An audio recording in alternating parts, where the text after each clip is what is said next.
Boker Tov. Boker Tov. En vrai, s'il n'a pas son Boker Tov du matin, il est mal foutu toute la journée. Baruch haba pour notre nouveau Lechadash qui est venu de Lyon. Comment il s'appelle? Alexandre Drey. Oh, c'est ton fils, je sais Mordechai. Baruch Hashem, Baruch Hashem. Encore un qui nous rejoint et encore un qui nous rejoint. Baruch Hashem.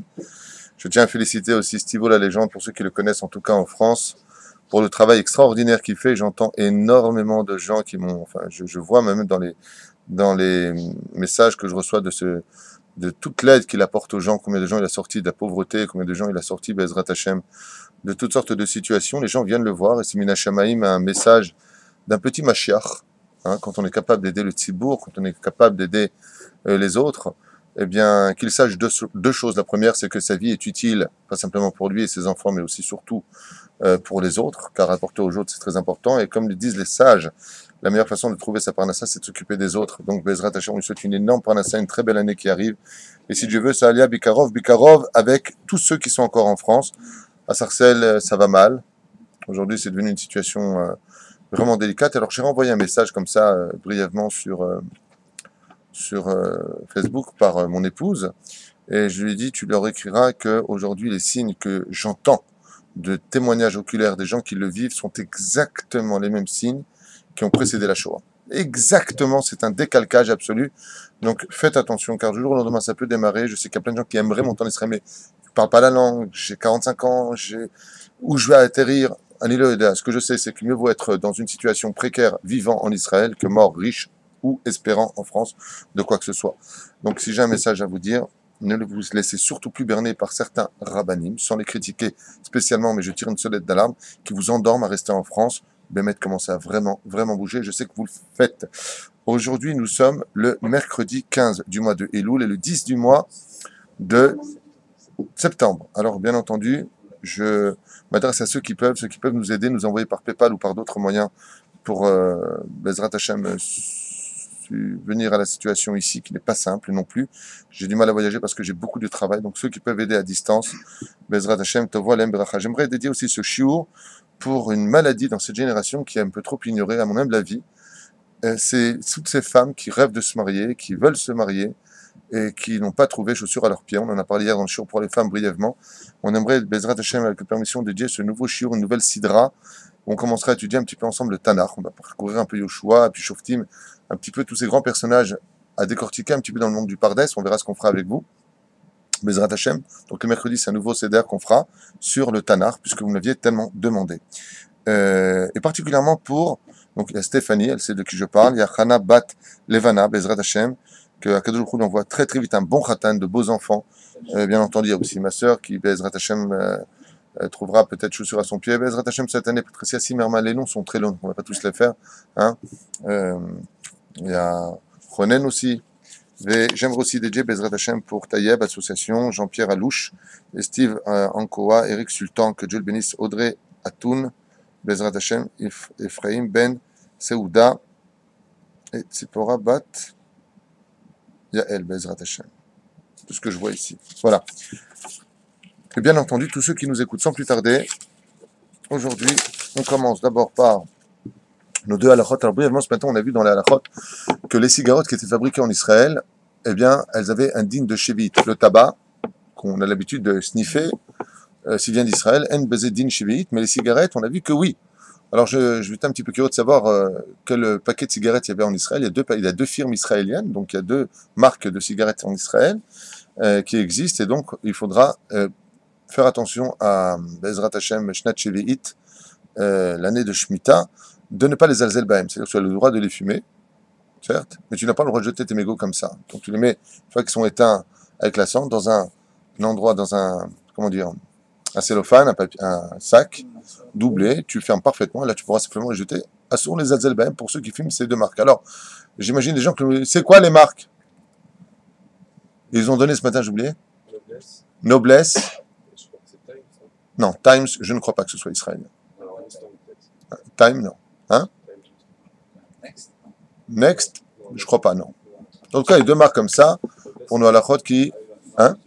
Noblesse, c'est sûr, et puis une autre marque... Mais celui qui stocke avant. Celui qui stocke. Il n'y a pas de problème. Si c'est avant, c'est pas, mais toi, tu peux pas le savoir. La reine, il a raison. Si ça vient de la Shnat HaShishit, la deuxième chose, Bezrat Hashem, n'oubliez pas que les fleurs aussi que vous avez mis dans votre jardin, si vous les arrachez pour les sentir, ont aussi un dan de une Shnat Shevit, ils ont la goucha de Shevit dessus, et donc vous ne pourrez pas stam les alzel balem ou tout simplement les jeter. Voilà, Sefer Amidot nous enseigne ce matin à propos de Achnasat Orchim toujours, à propos de Achnasat Orchim, faire rentrer des gens chez nous, à la maison. J'aimerais aussi en profiter pour souhaiter une alia, même s'il est là depuis un an, à Meir. Meir Atia, qui est Baruch Hashem depuis 35 ans Moël, expérimenté, diplômé comme il le stipule sur sa carte, Baruch Hashem. Il est connu, il voyage énormément en France et ailleurs pour faire ses Brit Milot. Aujourd'hui, il est avec nous à Ashdod, je crois. Bezrat Hashem, pour tous ceux qui sont intéressés à Bezrat Hashem, trouver un Moël compétent. Il est de, je crois, tendance Lubavitch, il me semble. Oui, on peut le dire, c'est pas honteux. Au contraire, Baruch Hashem, vous avez beaucoup d'humilité et un regard rempli de chesed. Moi, j'aime bien, aucune importance. Chassid de Lubavitch ou Breslev, c'est vraiment pas important. Ce qui compte, c'est que vous serviez Hashem de tout votre cœur et que vous aimiez tout le peuple avec toutes ses tendances, peu importe.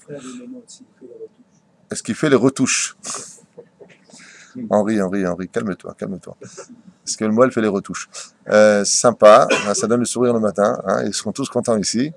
Donc, vous avez un numéro de téléphone, on peut vous joindre. Voilà, donc pour ceux qui sont intéressés, je vous fais une petite pub gratuite comme ça, Bezrat Hashem, voilà, la carte est ici présente. Non, c'est pas gentil, je le fais de tout mon cœur parce que je trouve que vous êtes quelqu'un de bien. 053 339 43 13, que vous soyez en Israël ou ailleurs, il se déplace aussi à l'étranger. Baruch Hashem, Meir Atia, Hashem Shua Hayo, Chazak ve'ematz. Voilà. Achnasat Orchim, on finit avec Achnasat Orchim et Matom Otelet à la brise, on a dit Moussugala, l'Arzir Isha, ça on l'a dit aussi hier. Ok, alors on a fini avec ça. Maintenant on rentre dans le Chelek à Ahava, l'amour. Aimer Dieu est une misvat assez de la Torah. Tu aimeras l'Éternel ton Dieu. Shen Ahava ben Bene Adam, il dit ici à propos de l'amour entre les hommes. Qu'est-ce qui se passera? Les désés en hem olche rachil. Les désés rechilut ba'im le litzanut, validé litzanut hem dovrim shaker. Omer le Rabbeinu, s'il n'y a pas d'amour entre les hommes, automatiquement on en vient à faire du rapportage, du lachonara les uns sur les autres, et on en vient jusqu'à la moquerie des uns sur les autres. À propos de la moquerie, on en vient même jusqu'à mentir les uns sur les autres. Donc automatiquement, quand on n'est pas capable d'aimer quelqu'un, on engendre tout simplement la faute. C'est pour cela qu'il y a une petite parloquette, ou plutôt deux déos différentes, on va savoir pourquoi le temple a été détruit. Deux déos sont apportés. Laquelle? Sinatrinam et Lachonara. Alors, c'est Sinatrinam ou Lachonara? C'est la haine gratuite ou le Lachonara? Réponse simple. La source du Lachonara, c'est la haine gratuite.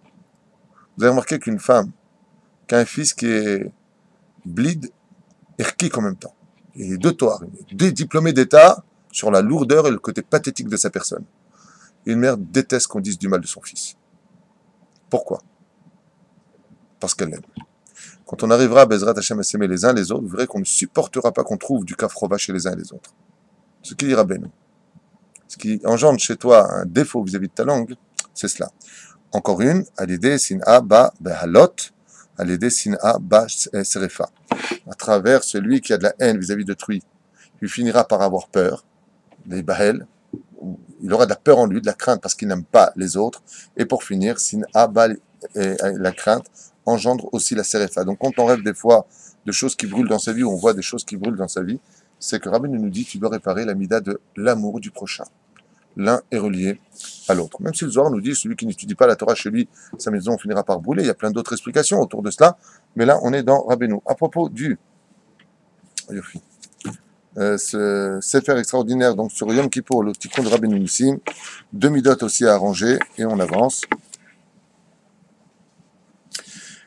Et nous roche, on a pris la vie à la légère, je tiens à le dire et à le répéter. Dans la vie, il faut avoir beaucoup d'humour, il faut être sympathique et normal.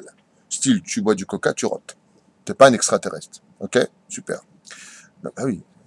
Des fois, tu parles avec des gens, tu as l'impression que jamais ils rotent, jamais ils pètent, jamais ils mangent, jamais ils boivent. Moi, tu sais. Cool. Sois cool. La vie, elle est cool, on a tous un tube digestif, on est tous normaux. Hein?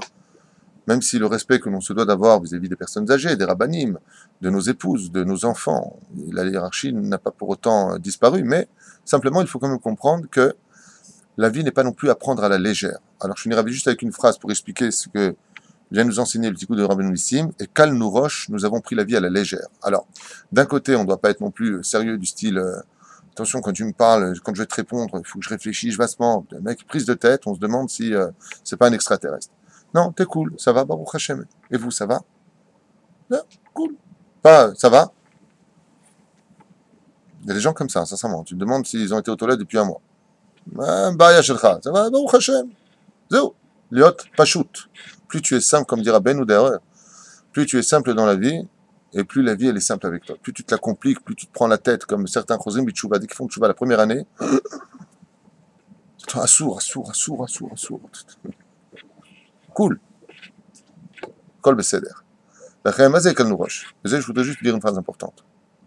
Seuls ceux qui ont compris que la vie était à prendre très au sérieux, qu'il y avait un salaire qui les attendait s'ils le méritaient, qu'il y aurait une punition qui s'appelle le Geinam s'ils le méritaient, et qui auront pris toutes les mitzvot de la Torah très au sérieux, que la Torah est à prendre au sérieux, et que les commandements sont à prendre au sérieux, seul lui peut se permettre d'être un peu léger, d'avoir de l'humour, de rigoler. Mais celui qui prend la Torah pour la rigolade, parler en synagogue, c'est pas grave, de regarder les femmes, c'est pas grave. Celui qui prend la Torah à la légère, lui, il a intérêt à être extraterrestre. C'est le Rambam qui l'enseigne. Mais chez Kitsoni, il y a voir le tzad de Kitsoni. Celui qui est Kitsoni d'un côté, qui est trop, je rigole, je blague, lui doit apprendre à devenir mamash sérieux. Celui qui se prend d'ailleurs, mon Rav m'avait dit une fois aussi, Manitou l'avait répété à la Vachalom, Léon Ashkenazi Manitou, le Rav, Léon Ashkenazi Manitou disait souvent, méfie-toi surtout d'un religieux qui se prend trop au sérieux. Et à travers cette phrase, qui est une petite critique, il y a beaucoup de morale malgré tout. Faire très attention à ce côté. Les plus grands rabbanim qu'on ait connus dans notre vie, le Rav Moshe Feinstein, Zatzal, qui était aux États-Unis, le Posek Halacha, pas simplement des États-Unis, il a écrit God Moshe, qui se trouve dans tous les Talmud de Torah, dans toutes les yeshivot. Le jour de sa mort, vendredi après-midi, son fils était là-bas, à la maison, le téléphone sonne, 2 heures avant l'entrée de Shabbat, et il dit « Allô ?» Alors qu'il venait d'enterrer son père, il allait s'asseoir. Et « À quelle heure en Shabbat ?» Il dit « Pardon ?»« À quelle heure en Shabbat ?»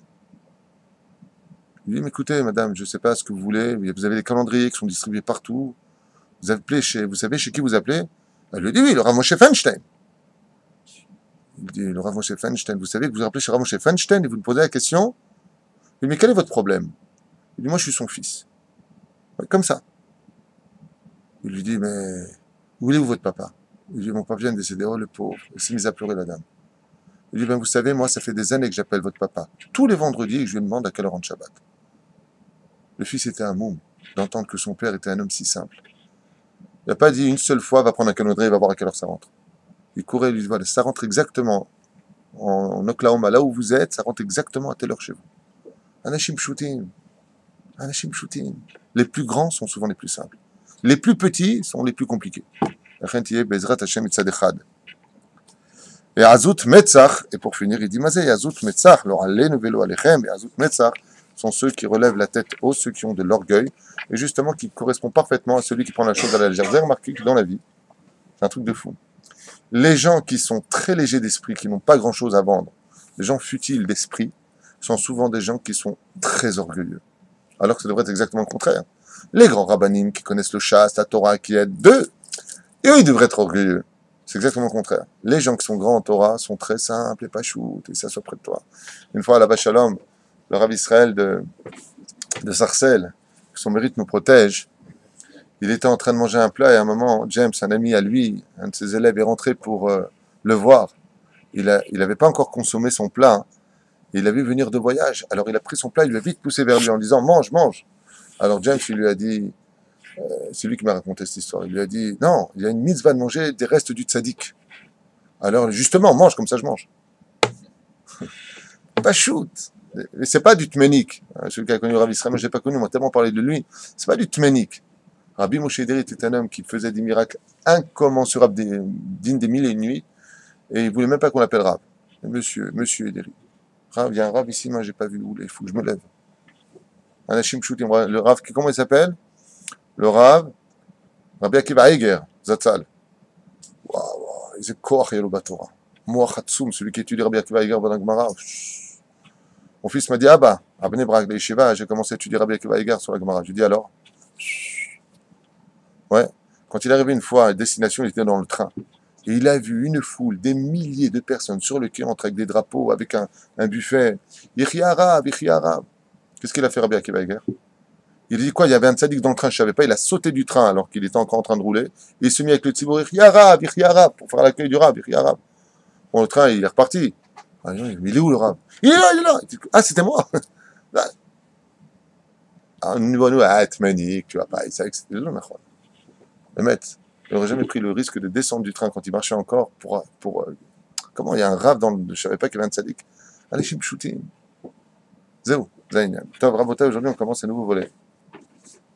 Sur l'étude du Tanakh, Baruch Hashem, vous avez remarqué que Baruch Hashem, Shtabar Vidalish Molad, le Tanakh, qu'on appelle Taf Nun Chaf, ne sont que des initiales, traduits par le mot en français, le mot la Bible. Quand on parle de la Bible, on parle pas simplement des 5 livres de la Torah, mais la Bible est composée des 24 livres qui vont correspondre à toutes les époques qu'on appelle Torah, donc la Torah donnée de Dieu, la Torah écrite, Nevi'im, l'époque des prophètes, et Ketuvim, l'époque de, en français, ça se traduit comment? Le nom compliqué en français, je ne me rappelle plus. Hagiographes, je crois. Il me semble, hagiographe. Shadow, celui qui a inventé le nom. Donc des hagiographes. Donc ça se traduit comme ça, avec des noms bizarroïdes en français, les hagiographes.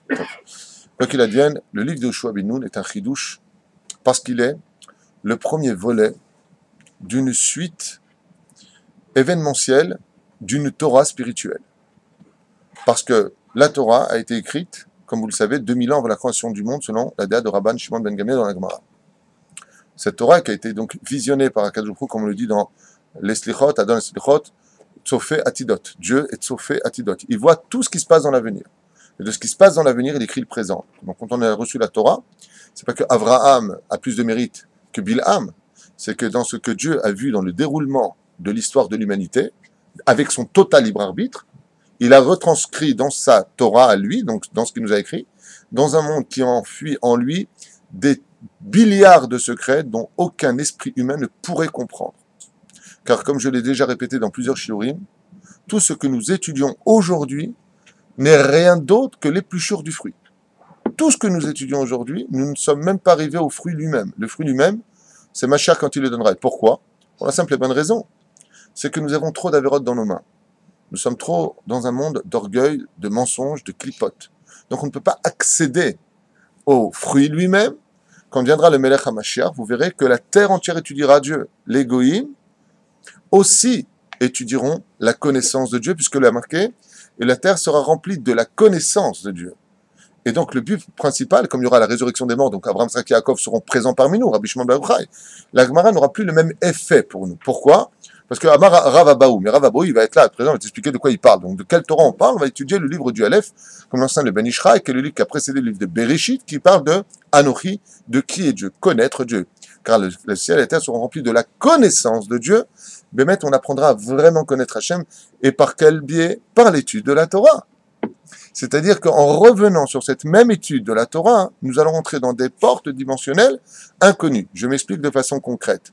Jusqu'à aujourd'hui, nous étudions le noir qui est sur le blanc du Sefer Torah. Quand viendra Mashiach, nous allons enfin étudier le blanc qui est entre le noir, ou plutôt le blanc qui est sous le noir des lettres. Nous allons entrer dans des dimensions incroyables, incommensurables. Prenons l'exemple, par exemple, des parachutes Stumot, ou des parachutes Ptuchot, des parachutes qui sont, la parachat Vaïchi, par exemple, qui est Stuma, il n'y a pas 9 lettres, il n'y a pas une séparation de 9 lettres. Pourquoi? Parce qu'on vient te dire que là, on n'a pas voulu dévoiler des choses.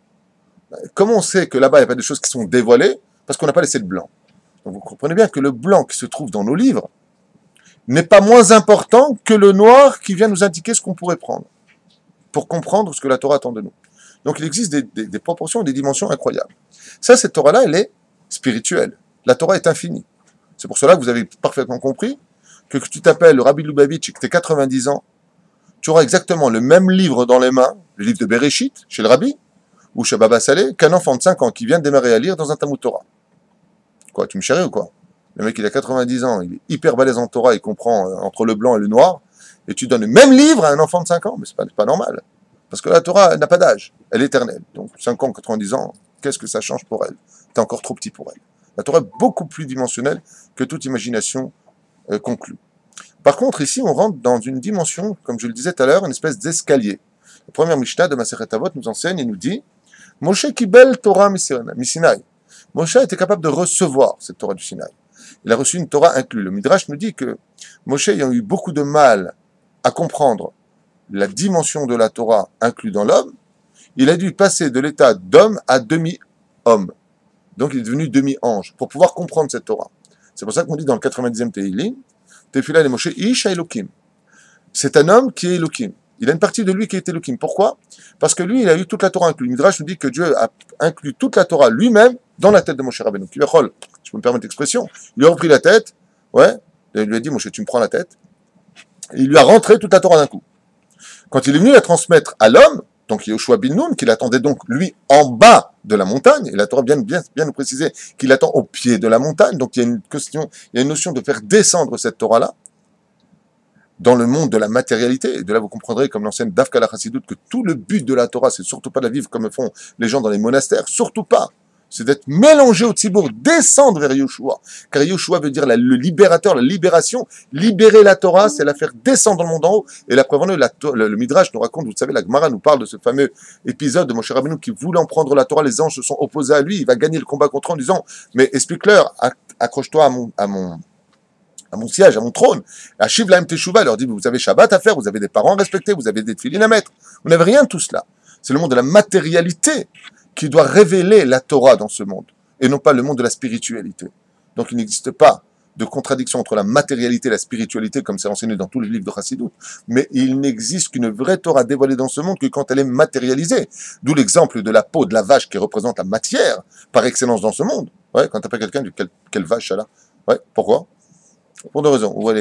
Ou c'est une vache. D'accord? Manasseh, ça représente les Zerachamim, le monde de la matière. C'est le monde de la matière. Et sur quoi on écrit la Torah?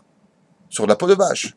Pour te dire qu'il n'y a pas de différence. Quand tu parles de tefilin, qui représente la seule explication, d'ailleurs, c'est pas la seule, il y en a d'autres. Mais en tout cas, dans Masechet Shabbat, on dit, pourquoi les tefilin sont carrés, ils doivent être noirs? Xéra. Aucune explication. Et s'ils étaient ronds? Et s'ils étaient blancs? Pas valables. Pas valables. Et d'où tu sais ça? Depuis Moshe Ber Sinai, c'est ce qu'on a vu. Moshe lui-même, il n'a pas compris. Dieu, il a dit, voilà, mettre tefilin à moi. Dieu n'a pas de tête. Ça va beaucoup plus loin que ça. Le méchant. Okay? Le livre de Yoshua bin Nun, il y a une descente. Il vient lui transmettre la Torah. Sarah le Yoshua. Yoshua les Ekenim, les Vim, Tuvim, jusqu'à la Knesset Agdola, un rouge au Shadvarim, très bien. Le livre de Yoshua, vous savez ce que c'est? C'est une révolution de toute la Torah.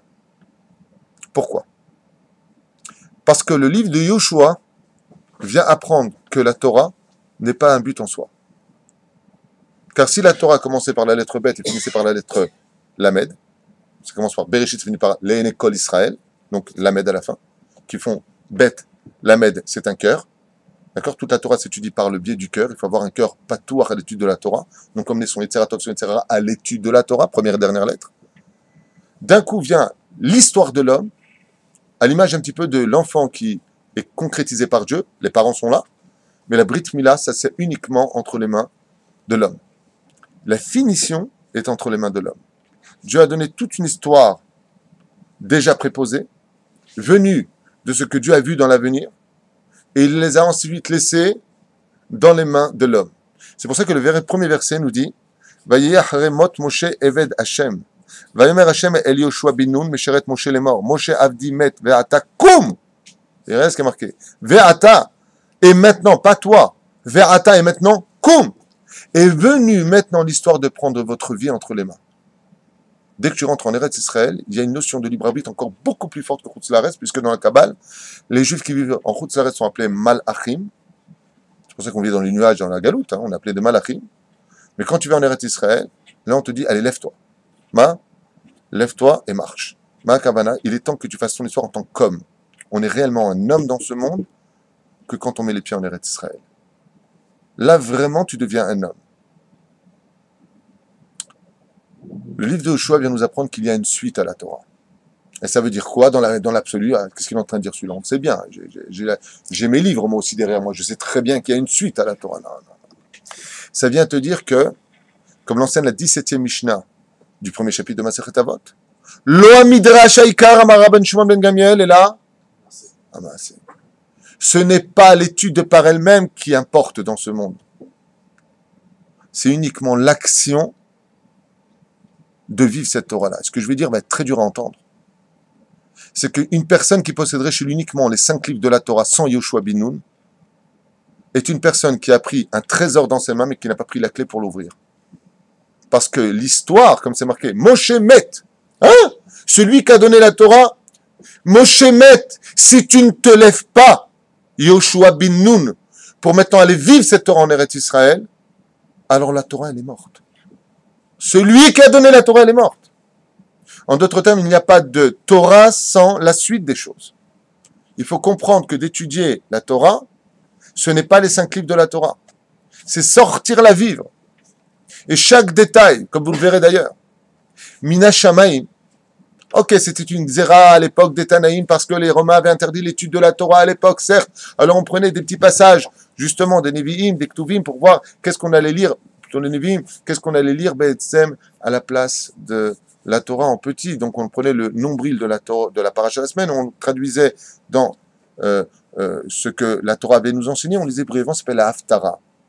Mais les Chachamim nous disent, mais non, c'est pas que ça, tu plaisantes ou quoi? Vous savez pourquoi on fait l'Haftara tous les Shabbats quand on lit la paracha de la semaine?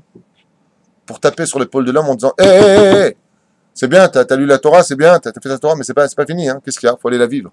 On parle d'Yecheskel, Dieu s'est adressé à lui, et il est parti, et il a ramené, et il a sauvé le peuple, et il a rêvé de la marmite, et. Il y a une suite en dehors de la Torah, où la Torah n'est rien d'autre que l'échelle qui te fait monter vers Hachem, mais ensuite, ce que toi, tu devras aller prendre de là-bas, c'est toi qui l'écris. Dieu t'a écrit la Torah, c'est à toi d'écrire la suite. C'est à toi de continuer cette Torah. C'est à toi de donner vie à cette Torah. Et pour cela, nous avons, ce qu'on va Bezrat Hashem étudier dès maintenant, le livre de Yoshua. Alors, bien entendu, maintenant que Moshe est mort, il y a marqué Vayehi. Vayehi, c'est un vav conversif. Vayehi, vav vient enseigner que c'est la suite de la Torah. Le livre de Yoshua bin Nun, la conquête d'Eretz Israël, n'est autre que la suite de la Torah. Donc la Torah a une suite. Et cette suite, c'est vous. C'est pour cela que chaque personnage, aussi grand soit-il, Baruch Hashem, qui écrit les livres de la Torah, un commentaire sur la Paracha de la semaine, un commentaire sur le Talmud, comme ont écrit les grands d'Israël, ouais, sont des gens qui ont été la suite de la Torah. Moi, j'ai créé l'homme, toi tu fais la brite. Imaginez que chacun, Baruch Hashem, quand il partira de ce monde, il lui dira, bon, moi j'ai donné les 5 livres de la Torah, toi quel livre tu as écrit? Quel est ton livre? Toi, quel est ton livre? C'est quoi? Comment tu as compris les choses? Vayehi, Vav, vient rapporter que la Torah a une suite. La Torah ne s'arrête pas à Lamed. La Torah continue avec Yoshua bin Nun. Et après Yoshua bin Nun, il y avait qui? On l'a vu tout à l'heure. Il y a eu le prophète, Baruch Shem Shoftim. Ensuite, il y a eu les rois, Shmuel Aleph, Shmuel Bet. Après tout ça, il y a eu quoi? On avance dans le temps. Il y a eu les Zougot, la Knesset Agdola. Ça finit avec Hillel et Shammai. Shmuel Aftalion, Hillel et Shammai. Après ça, il y a eu qui? Rabbi Yochanan ben Zakkai, il y avait Otniel ben Kenaz, à l'époque déjà de Yoshua bin Nun, on a vu comment il s'appelait, celui qui l'oiseau il passait au-dessus de sa tête. Celui qui est à Sgoula des mariages, non? Rabbi Yonatel ben Uziel, Allah Shalom. Ensuite, on a eu les 4 époques des Tanaïm, Kedoshé Elion Baruch Hashem. Et ensuite, on a eu les époques des Amoraïm, des Savoraïm, des Géonim, des Rishonim, des Acharonim. Chaque époque est venue continuer cette Torah jusqu'à aujourd'hui. Je vous donne un exemple. Le Rav Ovadia Yosef vient de nous quitter il y a moins d'1 an. Zecher Tzadik Bekadosh Yidoracha Sutut Egen Alinu. Il a écrit beaucoup d'œuvres. Ce qu'il a écrit est incommensurable. C'est toute la Torah. Il y a Bia Omer quand il avait à peine 13 ans, 14 ans. Il y a Bia Omer. Yechavé Da'at, Chazon Ovadia, Alichot Olam, Veod. Anafavot, Veod Arber Besfarim Baruch Hashem. Est-ce qu'on peut dire qu'il a continué la Torah? Tous les grands d'Israël disent de lui, il est toute la Torah. Il est de quelle époque? Il est ici. De ce côté-là, j'ai ce qu'a écrit le roi David et Teilim. De l'autre côté derrière vous, qu'est-ce qu'il y a? Tous les livres du Rav Ovadia Yosef. Sur votre droite, vous avez tous les livres du Rav Ovadia Yosef. La Torah est une suite. Alors on commence Bezrat Hashem ensemble pour essayer d'analyser. On va assez vite, parce que le livre est très long, je ne voudrais pas faire pasouk par pasouk, mais expliquer la généralité des choses. Vayehare mot Moshe, il fut après la mort de Moshe Rabbeinu alav shalom. Une transmission, Eved Hashem, celui qui a servi à Kadosh Baruch Hu. Vayomer Hashem al Yoshua. Maintenant, Kadosh Baruch Hu ne s'adresse plus à Moshe, mais à son remplaçant. De là, on verra que tant qu'il y aura des remplaçants pour les grands, on n'a pas encore besoin de Mashiach. Vous avez compris pourquoi aujourd'hui, plus personne n'a de remplaçant. La Simlev. Le rabbi avait pris la place de son beau-père, le rabbi est parti, plus personne n'a pris sa place. Le Rav Shach avait pris la place de son père, depuis que le Rav Shach est parti, plus personne n'a pris sa place. Le Rav Kadouri, le maître de la Kabbalah, est parti, jusqu'à aujourd'hui, plus personne n'a pris sa place. Le Rav Mordechai Eliyahu est parti de sa place, il est parti de ce monde. Jusqu'à aujourd'hui, aucun Rav n'a pris sa place. Le Rav Ovadia Yosef de la Torah est parti de ce monde, jusqu'à aujourd'hui, il n'est pas remplacé. Pourquoi? Vous savez pourquoi? Parce que quand vient le roi des rois, les autres rois s'effacent. Il n'y a pas un signe plus probant au monde que ce que nous vivons que Mashiach est là. Pourquoi? Parce qu'ils n'ont plus d'héritier. Cette chose qui n'existe pas dans la Torah, c'est un klal. Maintenant que Moshe est mort, c'est Yoshua qui prend. Qu'est-ce que nous dit d'ailleurs Agmara sur ça? Le Midrash nous rapporte. Quand se couche un soleil, automatiquement se lève un soleil, ou une lune, dans le cas de Yoshua bin Nun, puisque Moshe est le soleil, Yoshua est la lune. D'accord? Alors de façon générale, quand se couche un grand en Torah, quand tu apprends la mort d'un grand, comme Sarah est morte, qui est née à ce moment-là?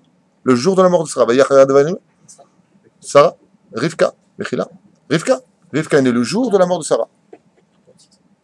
Non, Yitzhak était à Kedat Yitzhak, c'était la même chose. Ça fait un bug.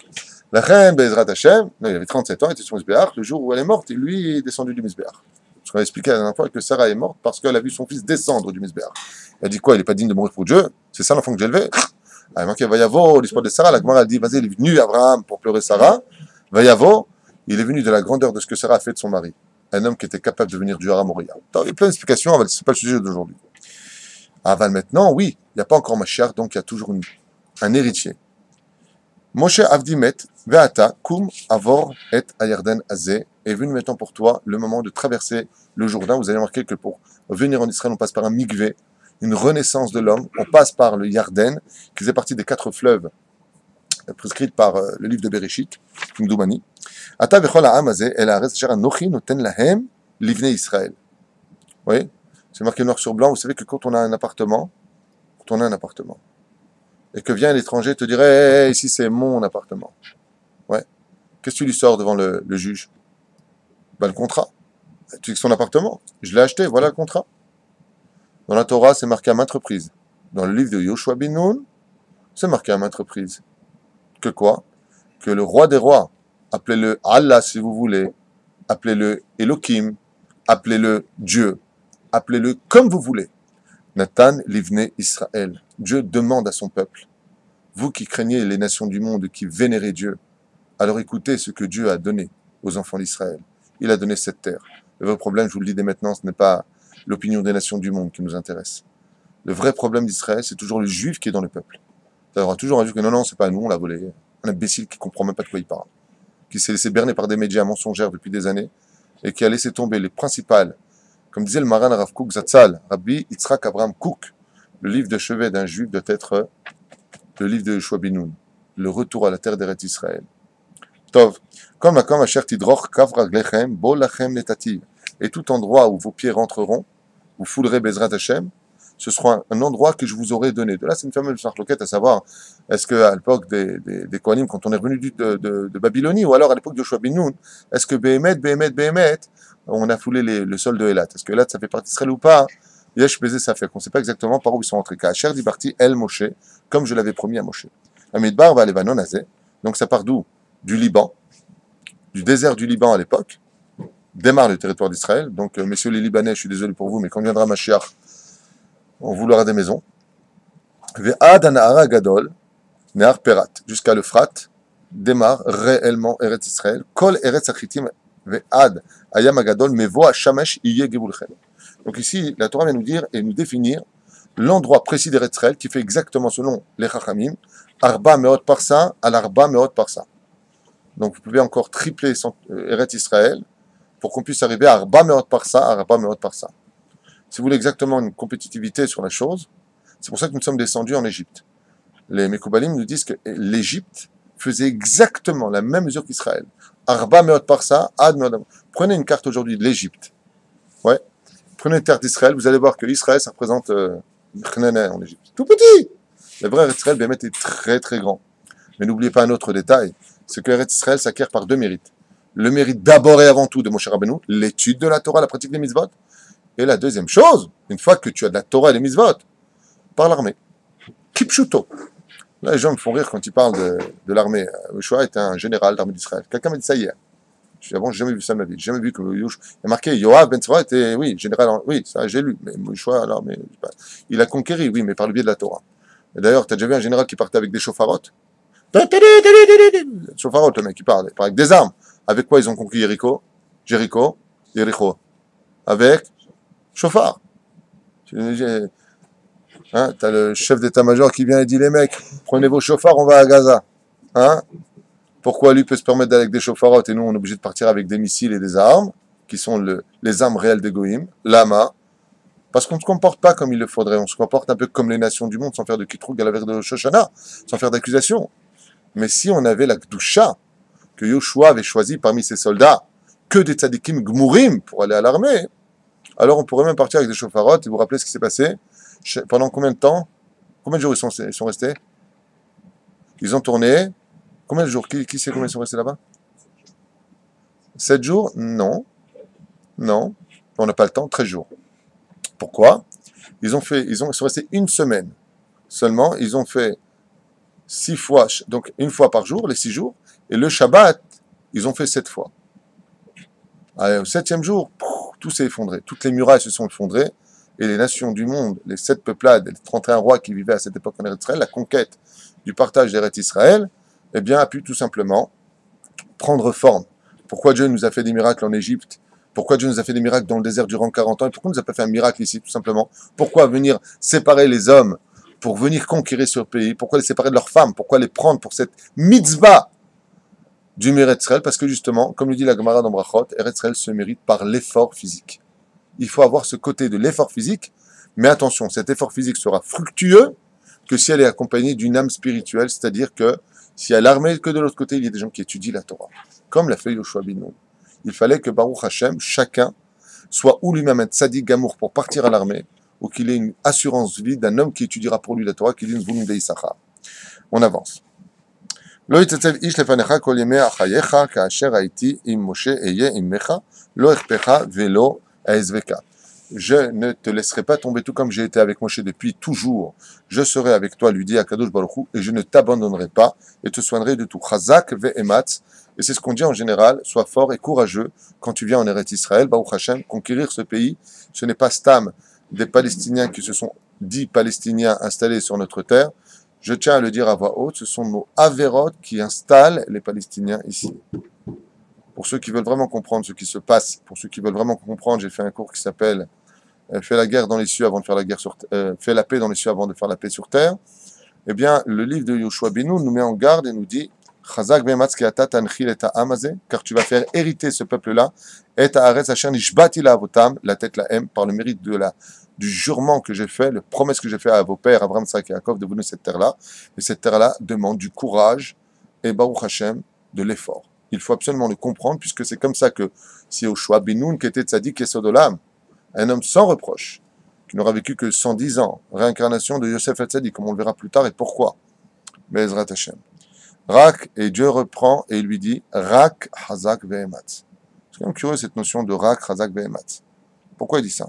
Ve'ematz me'od lishmor la'asot kechol ha'torah asher tzivicha Moshe Avdi. Écoutez bien, s'il vous plaît, ce que vient nous enseigner le texte. C'est d'une importance capitale pour notre alia. Dans le livre de Yoshua bin Nun, nous sommes dans le verset Zayin, Perek Aleph.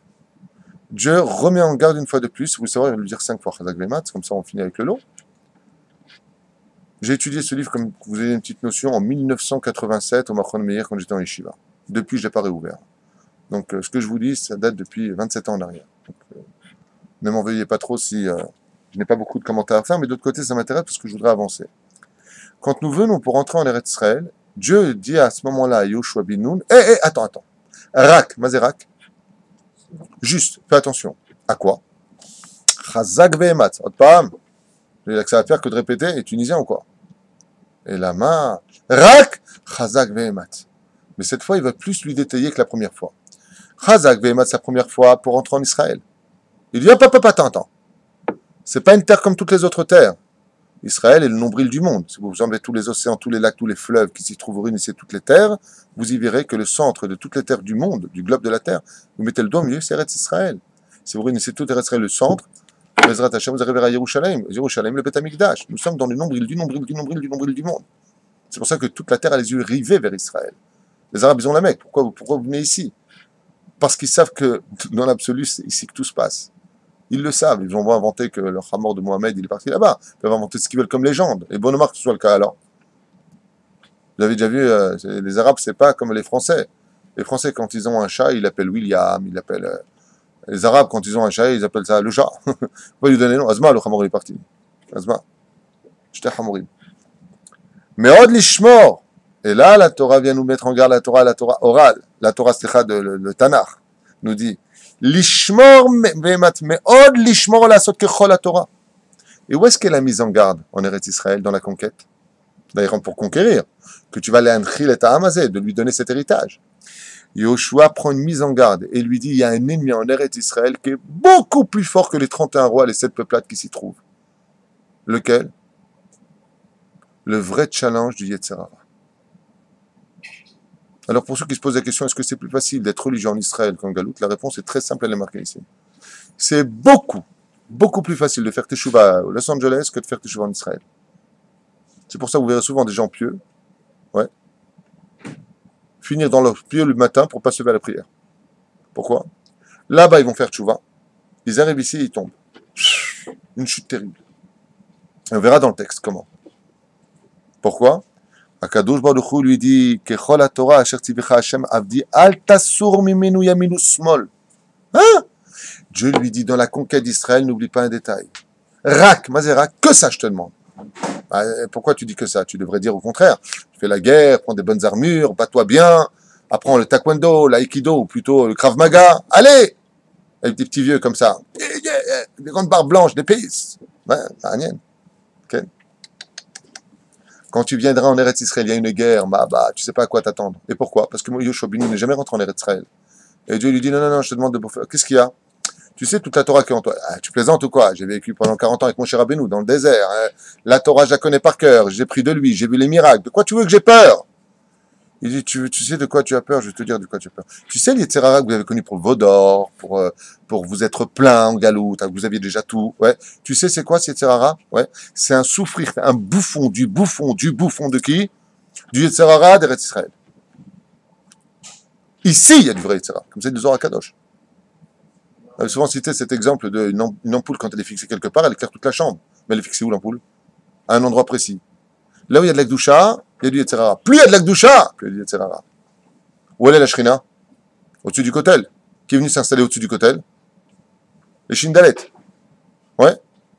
Vous comprenez ce qui se passe? Là où il y a de la Kedusha, il y a automatiquement de la Toum'a qui vient se coller là-bas. Donc où est-ce qu'il y a le plus de Kedusha au monde? Masachet Keni Mishnah Aleph. Beret Israël. Donc où est-ce qu'il y a le plus de Yetzer Hara au monde? Ici. Sur Internet, pays numéro 2 d'homosexuels, ce qui paraît, la ville de Tel Aviv. Hier, à Mazel Tov, le premier rabbin conservatif homosexuel vient de créer et a été nommé par l'État d'Israël grand rabbin des conservatifs homosexuels. Et il a dit ouais, parce que moi j'aime tout le monde, j'ai un grand cœur. Donc vous imaginez, celui-là, grand rabbin d'Israël conservatif, Goldstein, je sais pas comment il s'appelle, un truc comme ça, ouais, il est dans toutes les photos, conservatif, et il a son, comment ça s'appelle? Son mari, sa femme, je sais pas comment l'appeler, l'autre, qui vit d'ailleurs, qui est, je sais pas dans quel bled, je sais pas comment il s'appelle celui-là. Voici son compagnon. Sa tante. J'ai bien aimé sa tante. Elle est pauvre. Que tu sois déjà comme ça, va te cacher, mon pote. Va te cacher. Et honte. Non. Premier grand rabbin d'Israël, conservateur, homosexuel, fier de l'être, il a été applaudi et célébré.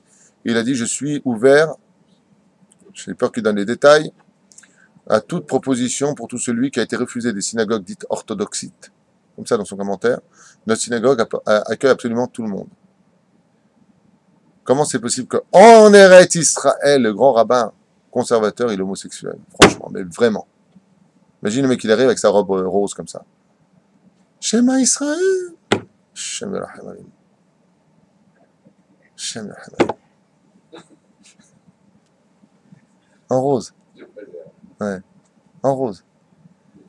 C'est marrant parce que les conservateurs, ils disent que la Torah, donc elle est vraie, hein, mais nous, on l'a changée. Mais eux, ils disent qu'il ne faut pas changer le pshat des choses, tu comprends? Ils choisissent ce qu'ils veulent. Mais il n'y a pas marqué là-bas qu'un homosexuel, il faut le mettre à mort. Comment il s'arrange avec ce verset-là quand il va y arriver dans la paracha? Vous savez ce qu'il va faire? Il va sauter le verset. Que le verset.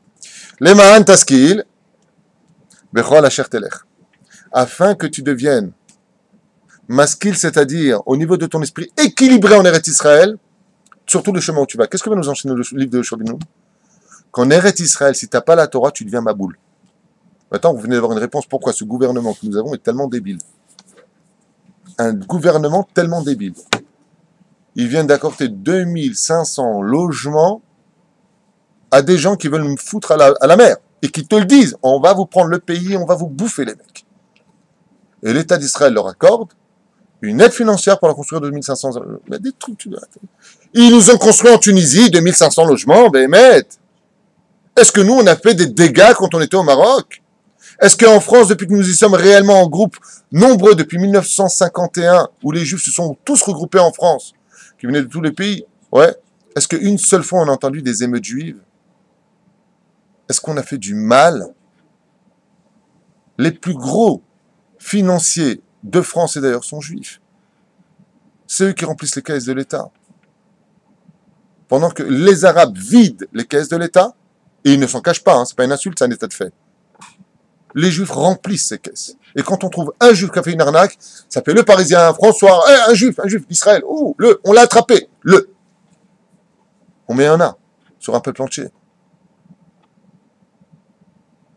Et on nous dit dans le livre de Yoshua ben Nun, pour conquérir Israël, les haskil, mazé maskil en hébreu, c'est intellectuel. Pour que ton intellect soit équilibré, surtout en Israël, garde bien la Torah dans ta tête. Tu vas ni à droite ni à gauche. Qui a marqué, tu gardes. Sinon quoi? Tameh et darat. Tu vas commencer à diriger un pays avec côté maboule. T'es maboule. C'est ce qui se passe ici. Regardez qui enseigne ça, c'est pas moi, c'est le livre de Yoshua. Prenez le verset, expliquez-le-moi différemment si vous le voulez. Dieu lui dit, pour garder une vision claire en Eretz Israël, tu dois être shomer des mitzvot, puisque le but de la Torah est d'être vécu sur cette terre. Après le livre de Devarim, Yoshua, qui vient t'enseigner que la libération de la Torah, car la Torah aussi a besoin d'être libérée, et libérée de quoi la Torah a besoin d'être? Du ciel, vous avez tout compris. Elle est partie dans le ciel pour la libérer. Elle était otage dans le ciel, j'habite à Chevi, j'ai rapporté une captive, c'est la Torah.